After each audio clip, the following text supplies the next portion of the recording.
conversando com você sobre doenças sexualmente transmissíveis, as chamadas DSTs, porque os casos continuam aumentando, apesar de tantas campanhas de informação, de orientação, orientando a prevenção, né?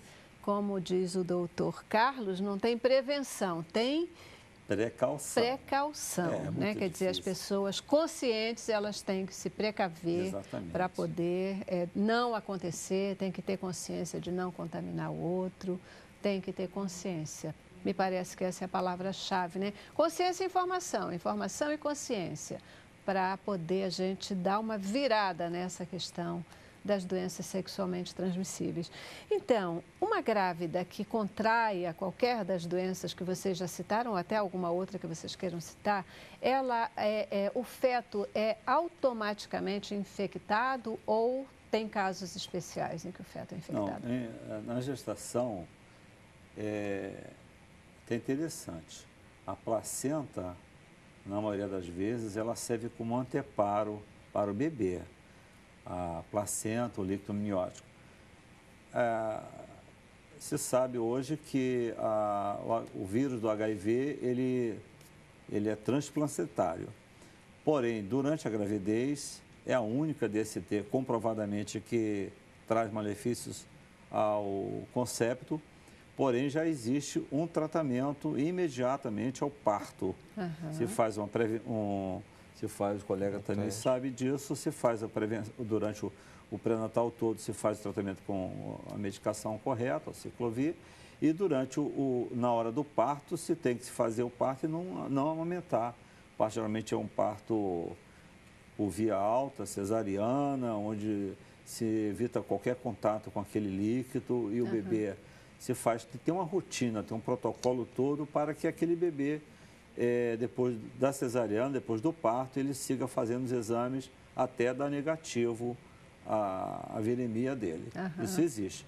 Agora, as doenças sexualmente transmissíveis, tanto na gestante como na não gestante, na não grávida, elas são de malefícios mais locais. São úlceras, são corrimentos mal cheirosos, que causam ferimentos, causam odor, incômodo, muito prurido, muito prurido na gestante. Então, ela sabe que ela está com uma doença sexualmente transmissível. Existe também, o colega também sabe disso, uma doença chamada bartolinite, que acontece muito na gestação. É uma inflamação na glândula que a mulher tem na entrada da vagina e que fica tipo uma bola. Aquilo na gravidez é muito comum e é causado, a maioria das vezes, pelo gonococcus. E aquilo se faz, é um tratamento doloroso, tem que drenar aquilo. A gente pega muito no hospital onde a gente faz o pré-natal, se pega muito aquilo. Fora corrimento. Então, as lesões, no caso da gravidez, são mais assim, de problemas locais. Dá mais aquela irritação, a mulher não se sente bem. Essa é a minha experiência com... E não necessariamente elas vão também afetar a criança?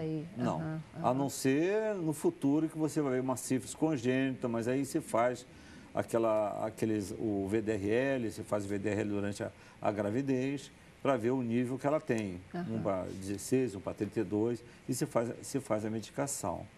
Perfeito. Tem uma pergunta de telespectador. O chato é uma doença sexualmente transmissível? Porque a gente entende doença sexualmente transmissível, como o próprio nome diz, aquela oriunda da relação sexual. Né? O chato é um pequeno inseto que causa muita coceira, muita irritação, onde a gente tem pelos pubianos, né? Então, ao redor da vagina, do púbis, tanto que o nome científico do inseto é Pithyrus pubis, ou seja, ele está ali no púbis causando a infestação. Mal comparando, é como se fosse a mesma infestação do piolho, só que em vez do couro cabeludo, os pelos pubianos, que são os parasitados por isso. Né? Então, tem um tratamento específico, é uma coisa muito simples de se tratar, mas é mais uma evidência da falta do cuidado, não vou dizer com o preservativo, porque ele, infelizmente, não vai impedir, né, que o pitírus consiga ser contraído, porque ele não vai cobrir a área dos pelos pubianos, né? Mas é uma evidência que, às vezes, a seleção da parceira com a qual você vai ter relação não teve algum critério, né? Então, isso é um problema de higiene básica, né? A gente tem alguns pacientes que sofram disso ainda, infelizmente. O doutor estava falando assim, isso ainda existe. Porque hoje, com o advento de... Tudo se fala em depilação. Até o homem está se depilando, porque não ter esse pelo ainda para a mulher ter esse problema, né? Mas a higiene é que vai determinar, né? Queridos, como uma pessoa pode perceber que ela está com alguma doença, além, o senhor já falou várias coisas, né? Odor, às vezes a coceira,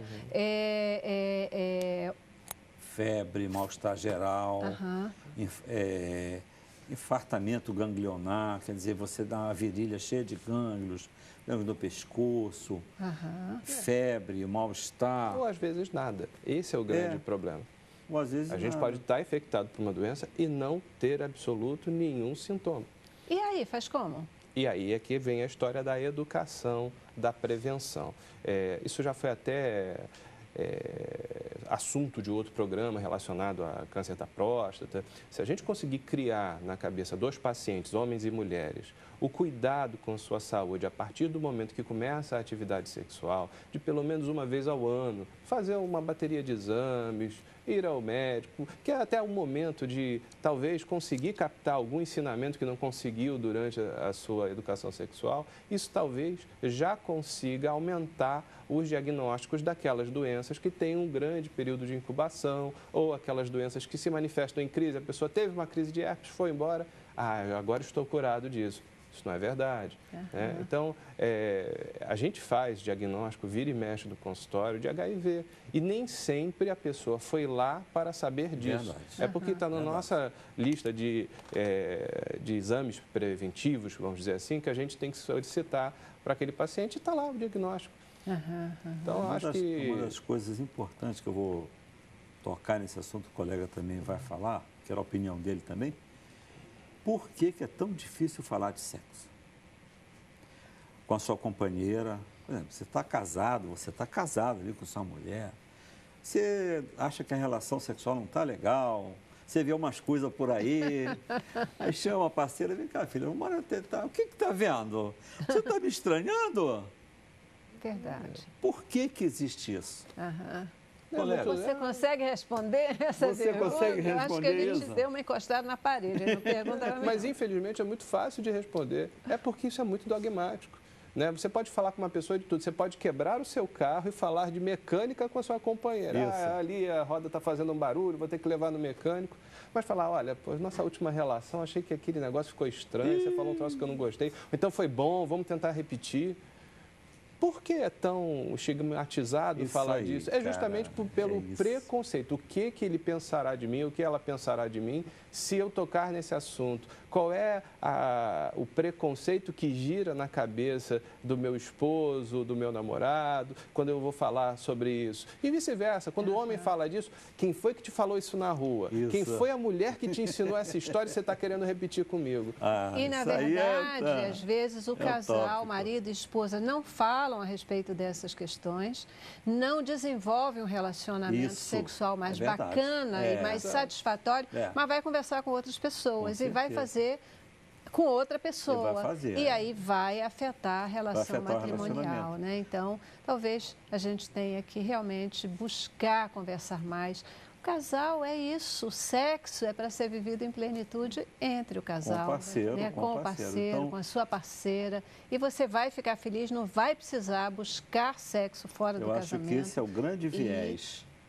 Conseguir combater as doenças. Então, se você vai conversar com aquela pessoa, com a sua filha, adolescente, vem cá, filha, olha só, isso aqui é um objeto sexual, vou te mostrar aqui a foto, funciona assim, assim, assado. Não dá para conversar, porque aí ela vai aprender com quem? Com a coleguinha na rua, com o colega na rua. Então, nós não temos o viés, porque esbarra naquele negócio de dogmas que ele já falou aí. É feio.